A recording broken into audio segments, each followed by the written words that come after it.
We tend to think about time with clocks, calendars, seconds ticking, dates changing. But maybe that's just scratching the surface. What if there's a bigger cosmic story? That's exactly where we're headed in this deep dive.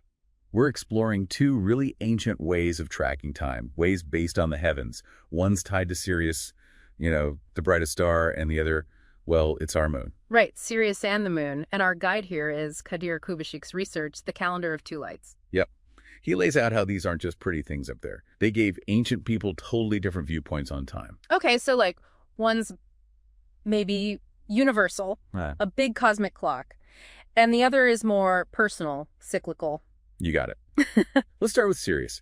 Right now, astronomers pinpointed at about 14.35 Cancer. Okay. But for the ancient Egyptians, the key moment was its heliacal rising. That's when it pops back up just before sunrise after being hidden by the sun's glare for a while. Ah, right. And that meant something big for them. Huge. It lined up almost perfectly with the Nile flooding every year. That flood was everything, their agriculture, their survival. So Sirius rising marked the new year, both practically and spiritually. That's fascinating. But wait, you said Sirius is in Cancer now. Was it always? Good point. No. Kubashik notes that back around 1000 BCE, Sirius was actually in Gemini, maybe 10 degrees Gemini. It moves really slowly, about 1 degree every 72 years. Wow. So the Egyptians were tracking this slow shift. And they still used it. They did. They actually had this ingenious hybrid system combining Sirius's rising with the moon cycles, too. Okay, hold on. Sirius moves 1 degree every 72 years. How long does it stay in one whole zodiac sign, then? About 2,160 years. 2,000 years, that number. Yeah. That sounds familiar. Isn't that roughly the length of an astrological age, like the age of Pisces, age of Aquarius? Exactly. And that's Kubashik's really compelling idea. We usually link those ages to the sun's slow wobble, the precession of the equinoxes. But he suggests maybe it's actually Sirius's steady march through the zodiac that's the true marker, the defining rhythm for these huge historical epochs. Huh. A different cosmic clock setting the ages. Okay, that's the grand scale. What about the moon? How does that fit in? So the moon gives us a different rhythm entirely.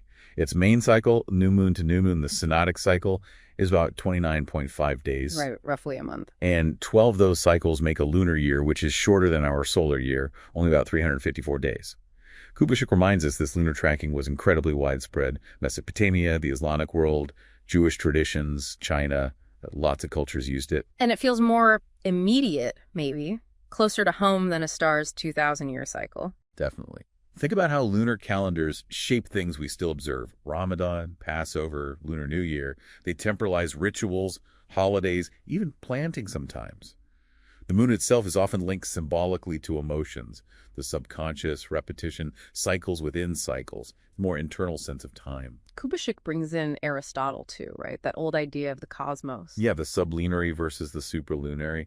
Everything below the sublunary realm was seen as changeable, decaying. Everything beyond it was eternal, perfect. The moon sits right at that threshold. So it's like a gatekeeper between change and permanence. It has an ontological key, yeah. Kubashik suggests the moon wasn't just about marking days. It was tied to how they fundamentally understood existence, that constant dance between change and stability. And where do these two lights, Sirius and the moon, meet today? Is there a connection now? Well, symbolically, yes. It's quite neat. As we said, Sirius is currently in a sign of Cancer. And in astrology, Cancer is the sign ruled by the moon. Oh, wow. Okay, so you have the star representing these vast evolutionary shifts sitting in the sign governed by the cyclical, emotional moon. Exactly. A confluence, as Kubashik calls it. Sirius for the big leaps, the cosmic transitions. The moon for the recurring patterns, the inner tides. And even the ancient Egyptians didn't see them as totally separate. They're woven together, the cosmic rhythm and the biological, ritualistic one. So going back to those astrological ages, the 2,160 years, Kubashik is really suggesting Sirius is the mechanism, not just the sun's precession. He puts it forward as a strong possibility. That number, 2,160 years, matches Sirius's transit time through a sign almost exactly. It makes you think maybe our whole concept of ages has this very direct, observable astronomical basis in Sirius's movement, giving it a kind of rational framework. Okay, so wrapping this up, we've got these two incredible ancient time systems. Sirius gives us this vast universal perspective marking huge epochs. The moon connects us to our inner world, our rituals, our cycles. And crucially, ancient cultures like the Egyptians saw the wisdom in integrating both.